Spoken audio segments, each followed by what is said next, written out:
السلام عليكم ورحمة الله تعالى وبركاته.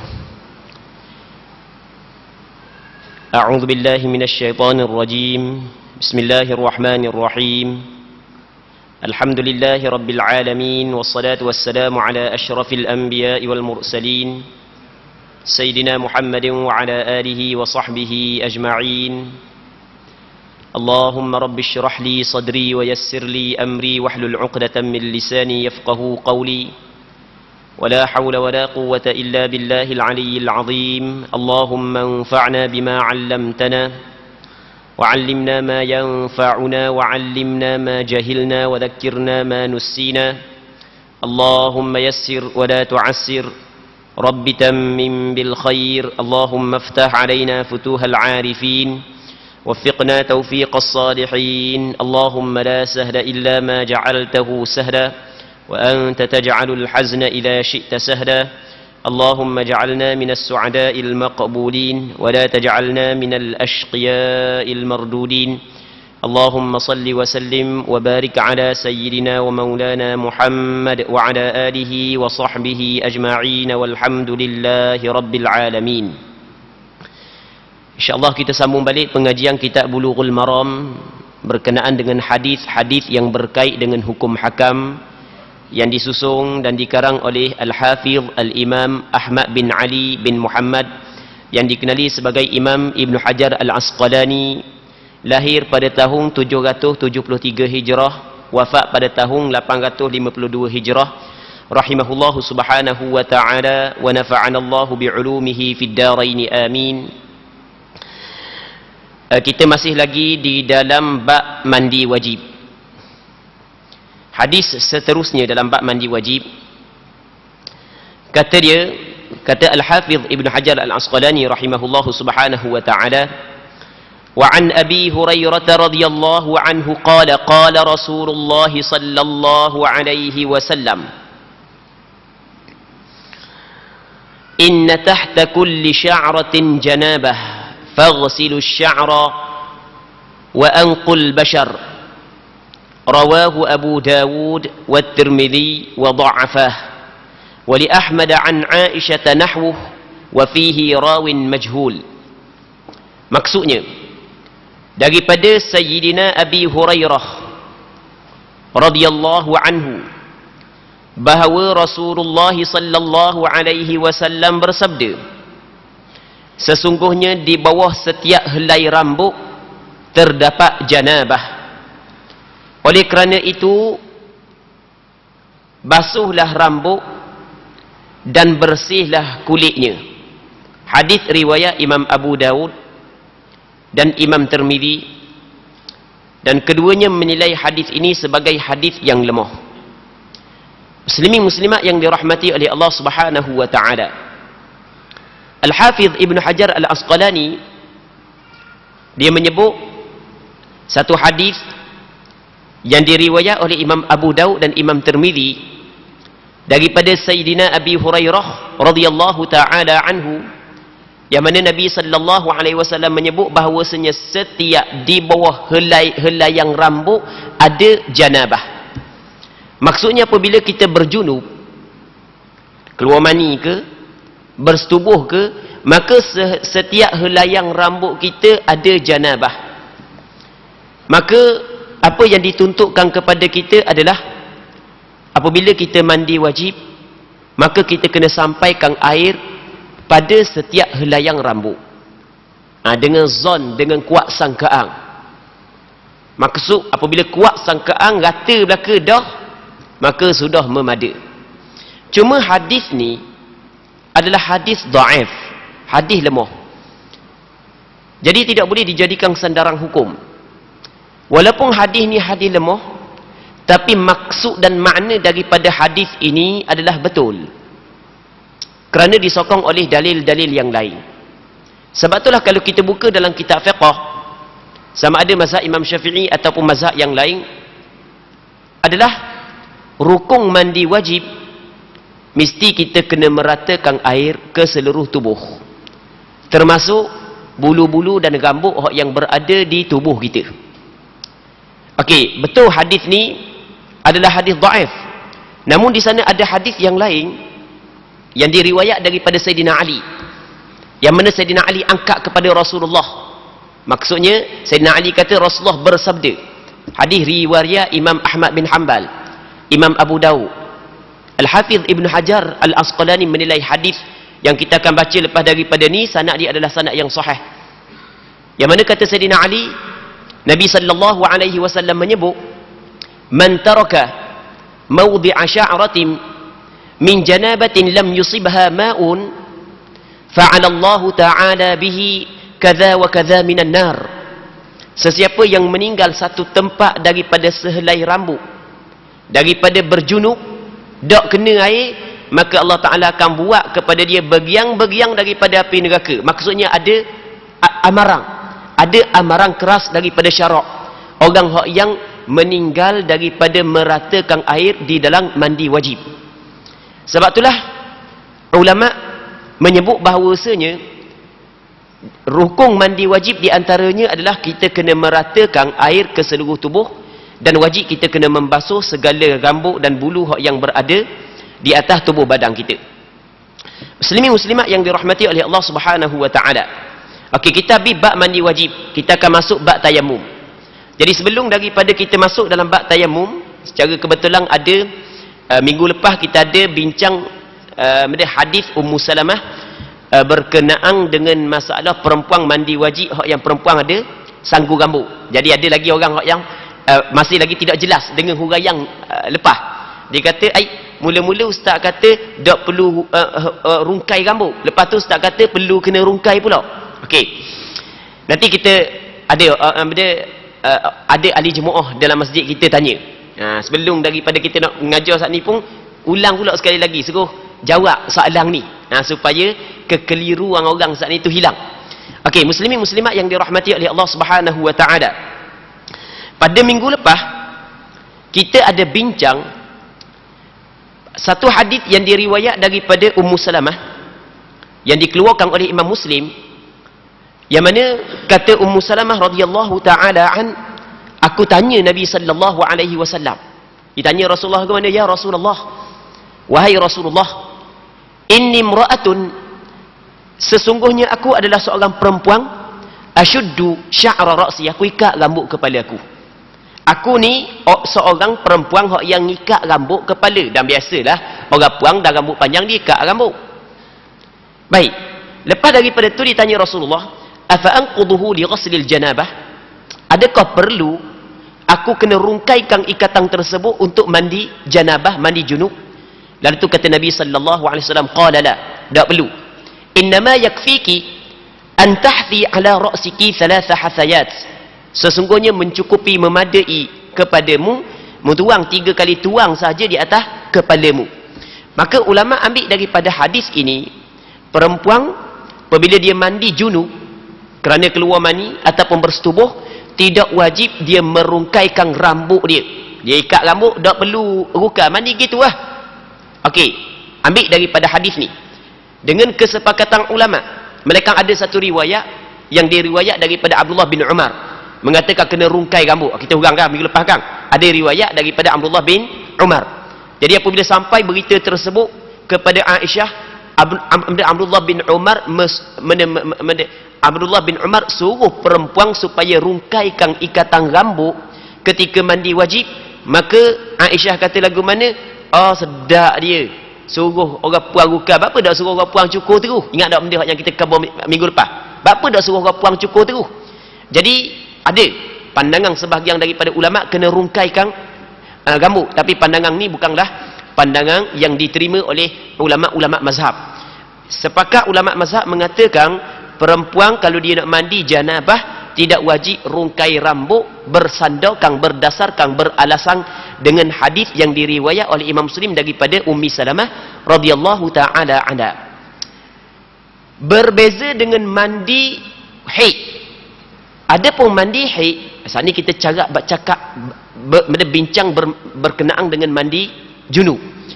Adapun mandi haid ni orang puang, orang lelaki tak ada.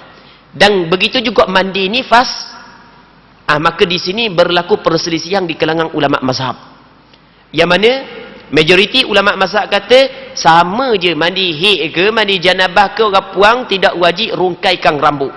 Tapi pandangan yang masyhur dalam riwayat dalam mazhab Imam Ahmad bin Hanbal, kalau mandi haid wajib perempuan kena rungkaikan rambut.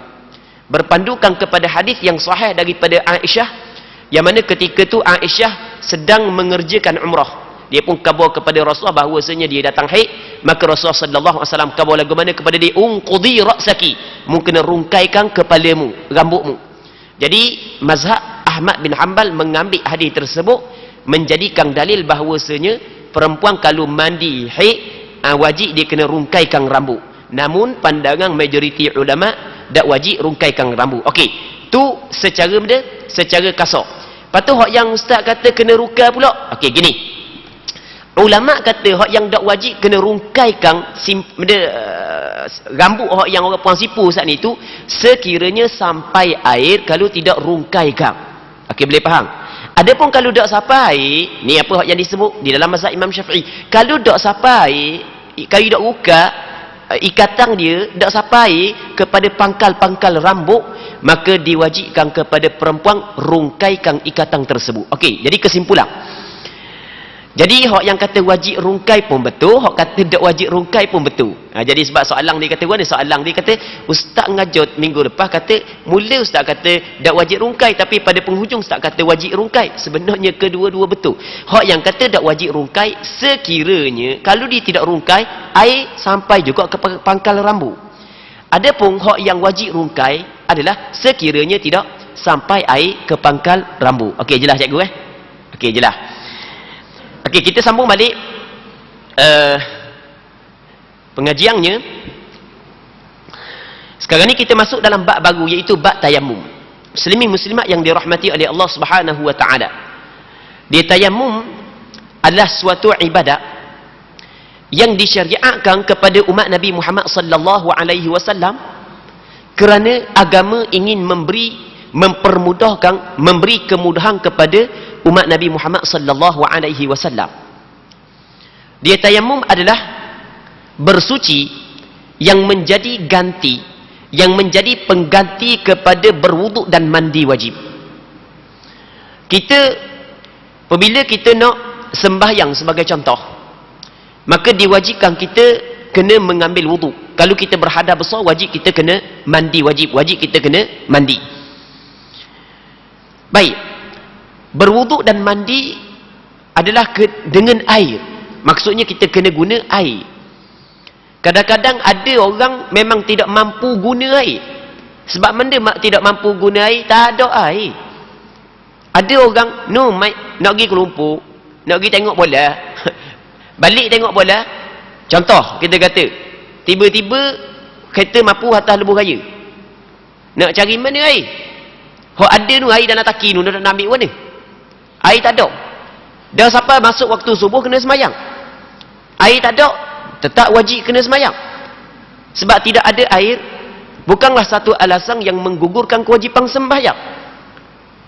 Okey, ketika tak ada air, maka lagu mana dia duduk semayang? Apa hak yang dituntut ataupun apa hak yang dituntut oleh syarak adalah dia bertayamum. Okey, itu yang pertama. Yang kedua, kadang-kadang air bukan tak ada, air berlambau. Alik nu laut, belakang nu sungai, belakang nu parit, dalam rumah berapa paip air, koloh lagi ada di masjid, tapi tak boleh nak guna air. Sebab dia sebab sakit. Okey, ketika tu juga kata ulama boleh bertayamum. Jadi secara asasnya sebab yang seseorang boleh bertayamum adalah satu, iaitu tidak mampu guna air. Tidak mampu guna air, yang pertama kadang-kadang kerana air itu tak ada. Yang keduanya kadang-kadang bukan air tak ada, air ada tapi tidak boleh guna air kerana dia sakit. Muslimin muslimat yang dirahmati oleh Allah Subhanahu wa taala. Allah Subhanahu wa taala menyebut dalam Al-Quranul Karim, "Fa in lam tajidu ma'an fatayammamu sa'idan tayyiba." Maka apabila mung tidak dapat air, maka mung kena qasak sa'idan tayyiba. Sa'idan maksudnya tanah yang suci. Mung kena qasak tanah yang suci untuk mengharuskan ibadat sembahyang dan seumpamanya. Baik. Katanya An Jabir bin Abdullah radhiyallahu anhuma anna an-nabiy sallallahu alaihi wasallam qala u'titu khamsan lam yu'tahunna ahadun qabli nusirtu bir-ru'bi masirata shahrin wa ju'ilat liyal ardu masjidan wa tahura fa ayyuma rajulin adrakathu as-salata falyusalli wa dhakara al-hadith wa fi hadith Hudzaifah 'inda Muslim wa ju'ilat turbatuha lana tahura idza lam najid al-ma' wa 'an Ali radhiyallahu anhu 'inda Ahmad wa ju'ilat turabu li tahura. Maksudnya daripada Sayyidina Jabir bin Abdullah radhiyallahu taala anhuma bahawa Nabi sallallahu alaihi wasallam bersabda, aku diberi 5 hal yang tidak diberi kepada seorang pun sebelumku. Kata Rasulullah sallallahu alaihi wasallam, diberi kepada Rasulullah 5 perkara yang mana 5 perkara tidak pernah diberi kepada seorang rasul pun sebelum daripada Nabi sallallahu alaihi wasallam. Maksudnya 5 perkara yang disebut dalam hadis ni adalah benda yang sebab khususiyat, benda yang khusus Nabi kepada Nabi sallallahu alaihi wasallam. Benda ni Allah Taala tidak beri pun kepada nabi-nabi yang sebelum daripada Nabi sallallahu alaihi wasallam. Ni benda ni adalah benda khususiyat kepada Nabi sallallahu alaihi wasallam. Sebenarnya bukan 5, banyak lagi. Cuma dalam hadis ni dia sebut 5. Sehingga ada sebahagian daripada ulama kira-kira lebih daripada 60. Sehingga Kang Imam As-Suyuti dia buat satu kitab. Dia hitung-hitung beratus-ratus. Tak silap ingat dalam kitab tersebut dia sebut hampir 1000 rasanya benda yang menjadi khusus kepada Nabi sallallahu alaihi wasallam. Kadang-kadang khusus kepada Rasul sahaja, kadang-kadang khusus kepada Rasul bersama dengan umat dia, yang mana syariat sebelum daripada ni tidak diberi izin perkara tersebut oleh Allah Subhanahu wa taala. Okey, jadi dalam hadis ni Rasulullah menyebut bahawasanya ada 5 perkara yang mana diberi kepada Nabi sallallahu alaihi wasallam, sedangkan 5 perkara ni tidak diberi kepada seorang pun nabi-nabi sebelum daripada Nabi sallallahu alaihi wasallam. 5 perkara ni tidak dihalalkan, tidak diharuskan kepada seorang pun nabi-nabi sebelum daripada Nabi Muhammad sallallahu alaihi wasallam. Okey, yang pertama dia, yang pertamanya Nabi sallallahu alaihi wasallam menyebut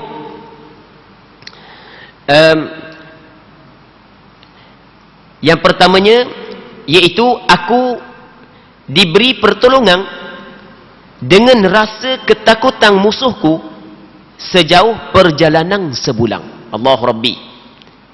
Jadi musuh Nabi sallallahu alaihi wasallam dia akan merasa takut. Jarak di antara dia dengan Rasulullah selama sebulan. Jarak sebulan ni bukan dekat lah, jauh. Jarak sebulan.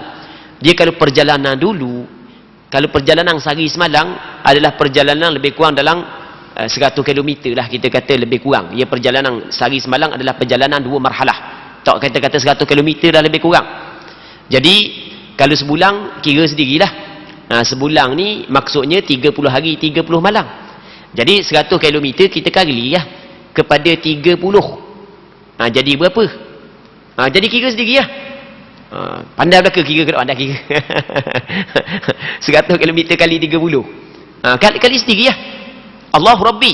Cuba bayangkan jarak di antara Rasulullah dengan musuh perjalanan sebulan. Allah Taala campur ke dalam hati musuh perasaan gerung dan perasaan takut.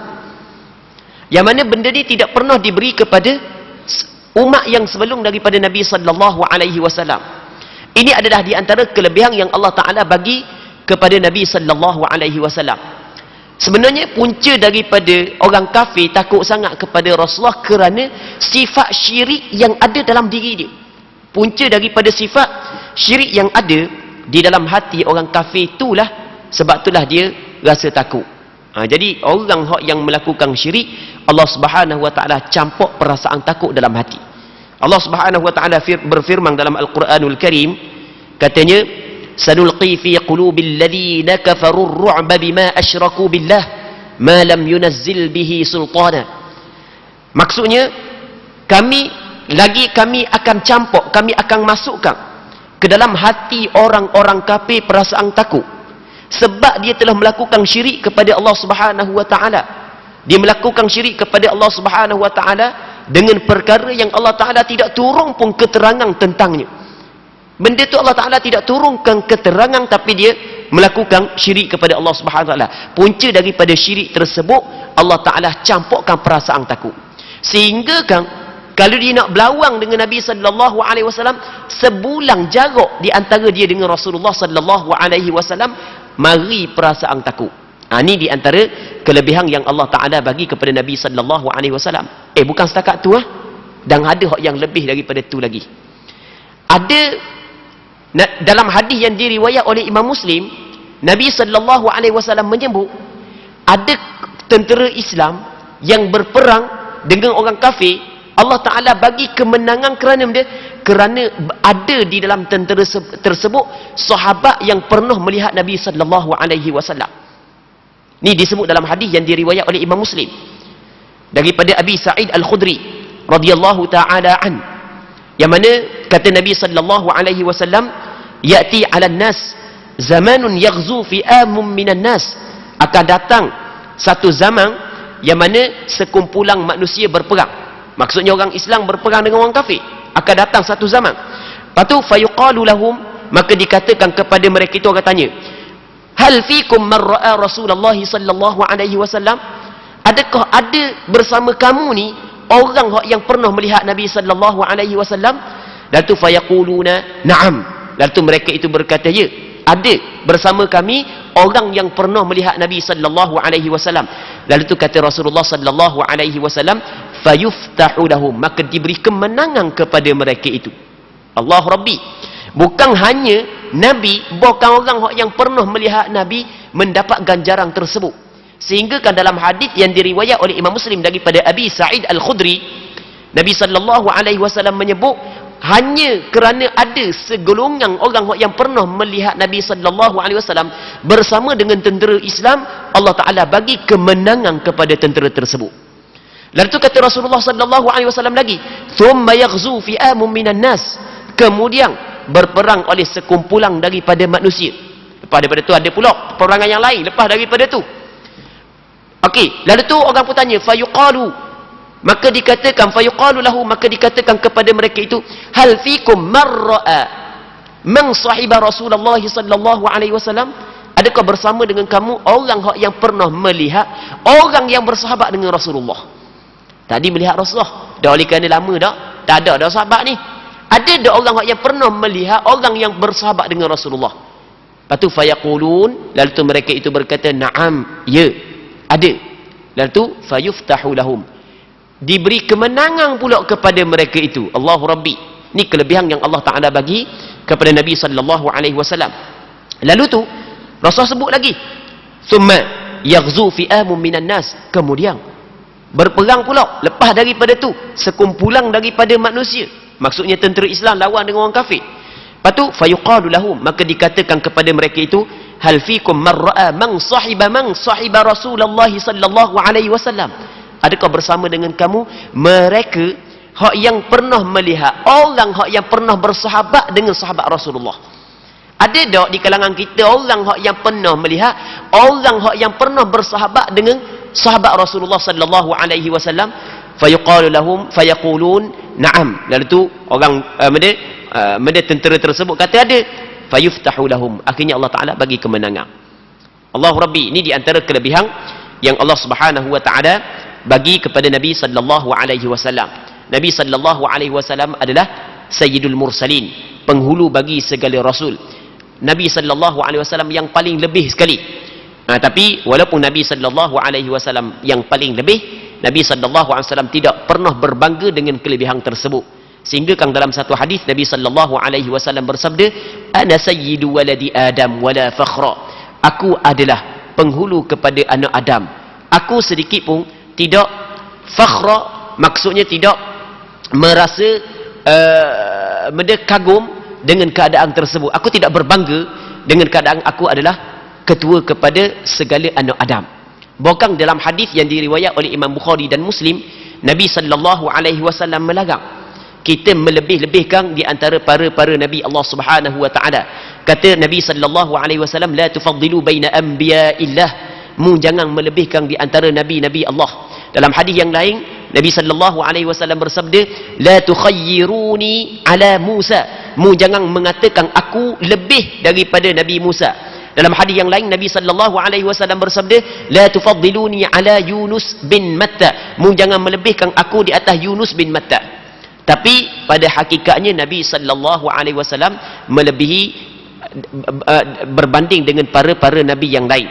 Di antara kelebihannya adalah benda yang kita sebut tadi, tidak ada pada nabi-nabi yang lain. Baik, muslimin muslimat yang dirahmati oleh Allah Subhanahu wa taala. Jadi yang pertamanya, Allah Taala bagi pertolongan kepada Nabi sallallahu alaihi wasallam. Allah Taala campur perasaan takut ke dalam hati musuh, sedangkan jarak di antara Rasulullah dengan musuh tersebut sejauh perjalanan sebulan. Itu yang pertama. Yang keduanya, bumi dijadikan untukku sebagai tempat sujud. Ni bumi ni dijadikan untukku sebagai tempat sujud, tempat sembahyang. Ni bumi. Berbeza dengan umat sebelum daripada ini. Umat sebelum daripada umat Nabi Muhammad sallallahu alaihi wasallam, kalau dia nak sembahyang, dia tidak boleh sembahyang ikut dang. Lepas tu dia kena sembahyang di tempat-tempat yang telah dikhususkan untuk ibadat. Kalau Kristian, dia kena sembahyang di gereja-gereja dia. Tidak boleh sembahyang ikut dang. Kita ni dok mana saja tempat, jangan atas najis je. Jangan atas kubur je. Mana-mana je tempat boleh kita sembahyang. Sebab waju'ilat liyal ardu masjida, dijadikan kepada aku bumi itu sebagai tempat sujud. Muslimin muslimat yang dirahmati oleh Allah Subhanahu wa taala.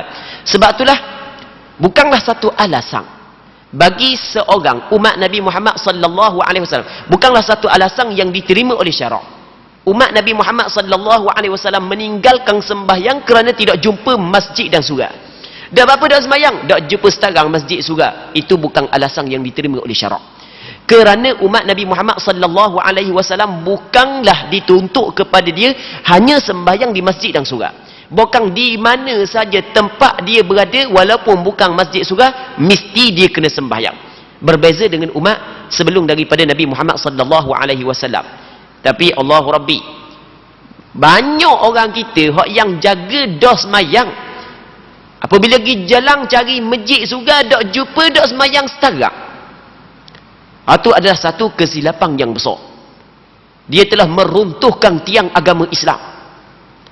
Dia telah meruntuhkan rukun Islam yang kedua setelah daripada mengucap dua kalimah syahadah. Tidak disyaratkan kita semayang di masjid. Tidak disyaratkan kita sembahyang di surau. Kita duk bawa kereta, apabila masuk waktu cari masjid tak jumpa, berhenti tepi jalan kau. Sembahyang atas tanah, tak ada masalah, boleh . Bukan benda tu yang sentiasa dibuat oleh Nabi sallallahu alaihi wasallam. Kita jangan anggap kita seorang je hak ada kereta, hak pergi jalan gi mari. Nabi sallallahu alaihi wasallam dulu juga bermusafir. Bermusafir pergi perang situ, musafir pergi situ, musafir pergi sini. Dan Nabi sallallahu alaihi wasallam apabila masuk waktu sembahyang, tetap Rasulullah sallallahu alaihi wasallam sembahyang. Itulah hak yang dituntut oleh syarak. Apabila masuk waktu sembahyang, maka kita kena sembahyang walaupun tak ada masjid surau, sebab tidak disyaratkan kita sembahyang di masjid surau. Jadi orang hak yang tak jumpa masjid surau, tak sembahyang, sama dengan puak Yahudi dan Nasara. Sebab puak-puak dia sembahyang di tempat yang tertentu saja. Sama lah. Umat Nabi Muhammad sallallahu alaihi wasallam bukan lagu tu. Okey, sebab itulah kata Rasulullah lagu mana? Bumi dijadikan untukku sebagai tempat sujud. Okey, itu yang pertama. Dan alat bersuci. Jadi kalau tak ada air, maka ambil tanah saat itu, tepuk, sapu muka dan sapu tangan. Hak tu yang dikatakan sebagai tayamum. Lalu tu kata Nabi sallallahu alaihi wasallam, maka sesiapa pun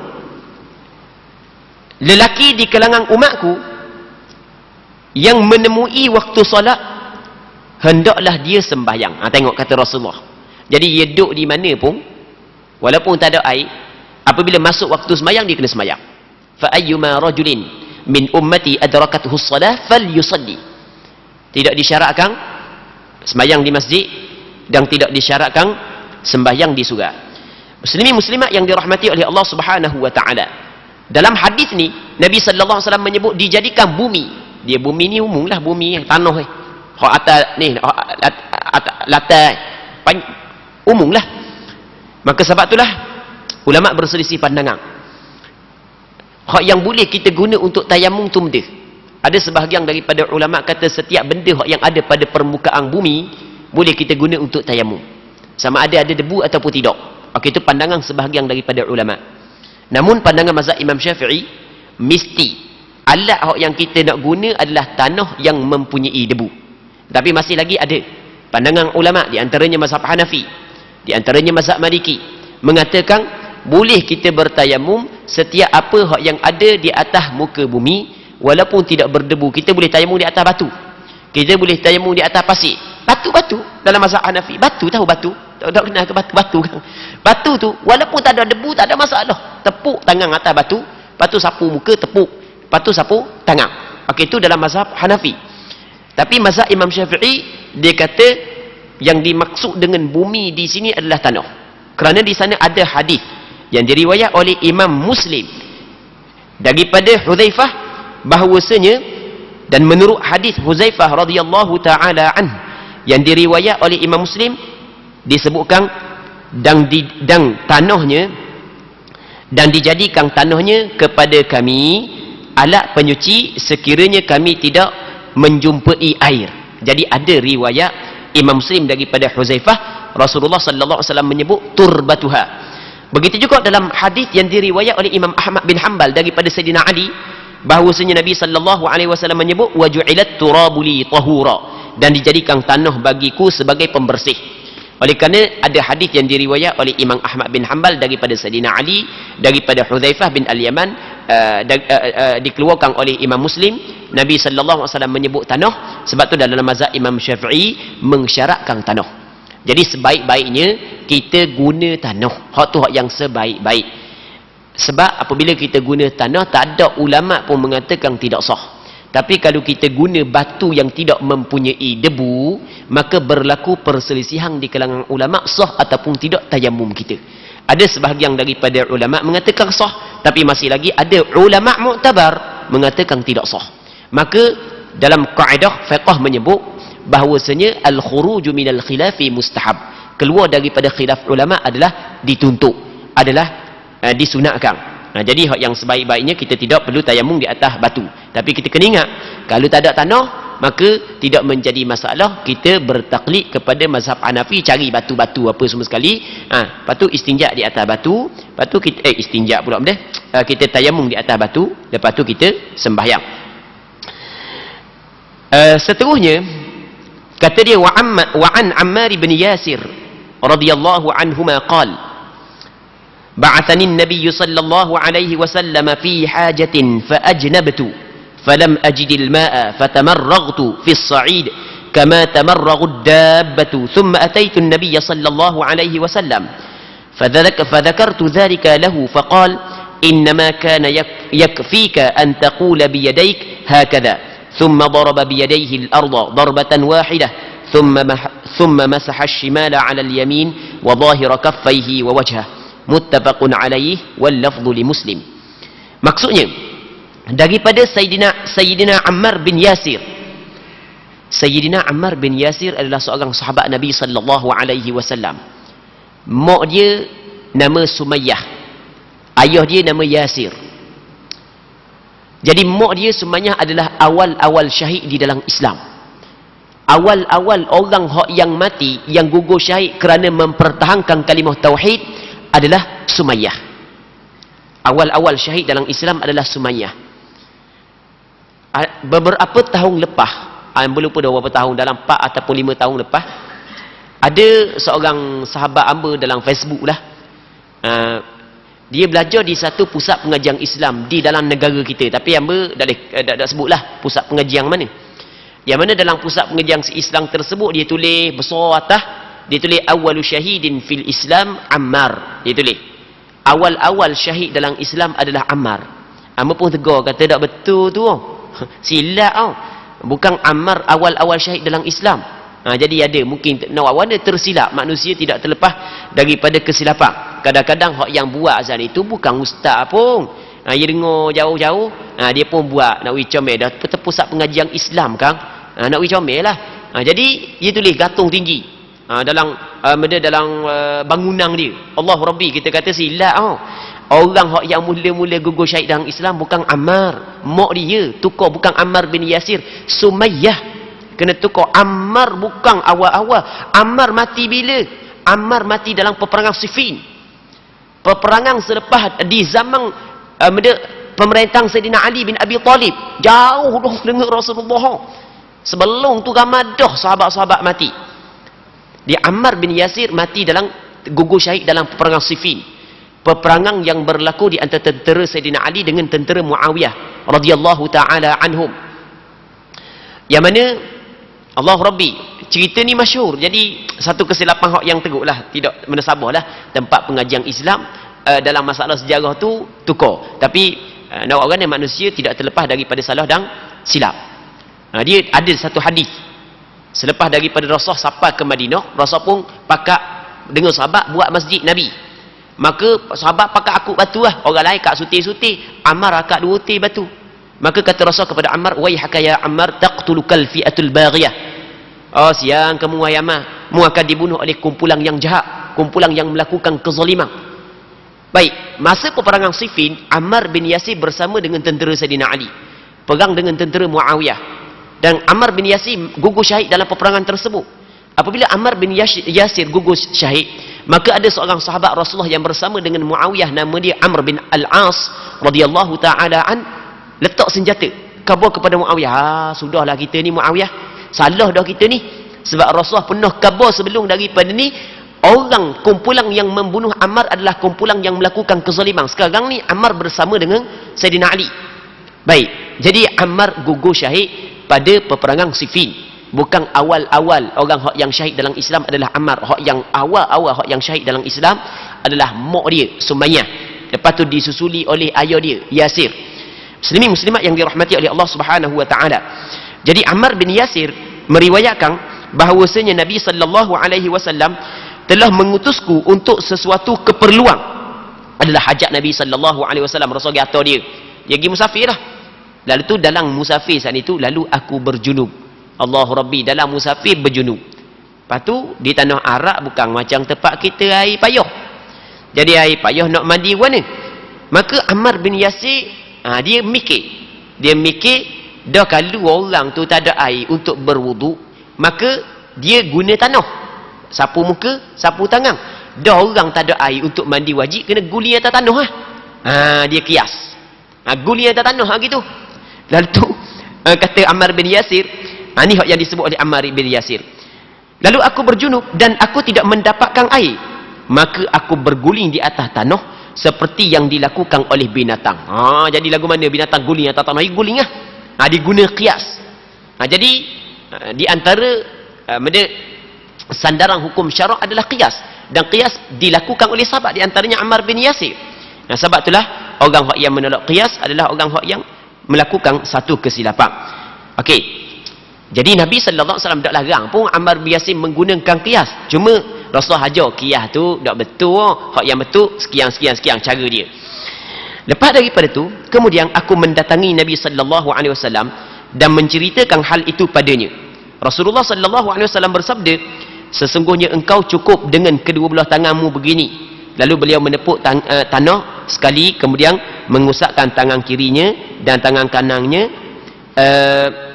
di atas tangan kanannya.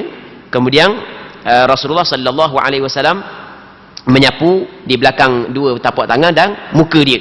Hadis ini adalah hadis yang disepakati oleh Bukhari dan Muslim. Cuma lafaznya adalah lafaz Imam Muslim. Jadi Rasul kata cukup dah, mu tepuk, lepas tu mu sapu muka, lepas tu mu sapu ni dua pergelangan tanganmu. Bukan sapak guling dagu tu. Okey, jadi kata ulama ambil daripada hadis ni, bagi orang yang berjunub, kalau tidak ada air, maka dia kena tayamum. Cara tayamum dia sama dengan tayamum ganti daripada wudu. Hanya cukup sapu muka dan sapu tangan. Okey, dalam hadis ni menyebut sapu dua pergelangan tangan. Baik, sebab itulah ada sebahagian daripada ulama berpandangan bahawasanya tayamum adalah sapu muka dan sapu dua pergelangan tangan. Ini mazhab Maliki dengan mazhab Hambali. Berbeza dengan mazhab Syafi'i dan mazhab Hanafi. Mazhab Syafi'i dan Hanafi dikata kena sapu daripada hujung jari hingga siku, sebagaimana kita ambil wudu. Jadi kalau orang tayamum hanya sapu pergelangan tangan sahaja, memang ada pandangan ulama, tapi bukan pandangan mazhab Imam Syafi'i. Okey, oleh kerana Nabi masa dah tidak sempat kita nak urah lebih panjang lagi. InsyaAllah kita akan sambung balik pada minggu akan datang. Untuk malam ni sini dululah. Kita berdoa kepada Allah Subhanahu wa taala agar apa yang kita bincang pada malam yang mulia ini dapat sama-sama mengambil manfaat dan diberkati oleh Allah Subhanahu wa taala. Wallahu Subhanahu wa taala a'la wa a'lam. Allahumma haqqiqna bittiba'i nabiyyika Muhammadin sallallahu alaihi wasallam zahiran wa batina. اللهم اجعلنا ممن يستمعون القول فيتبعون أحسنه وصل اللهم وسلم وبارك على سيدنا ومولانا محمد وعلى آله وصحبه أجمعين والحمد لله رب العالمين.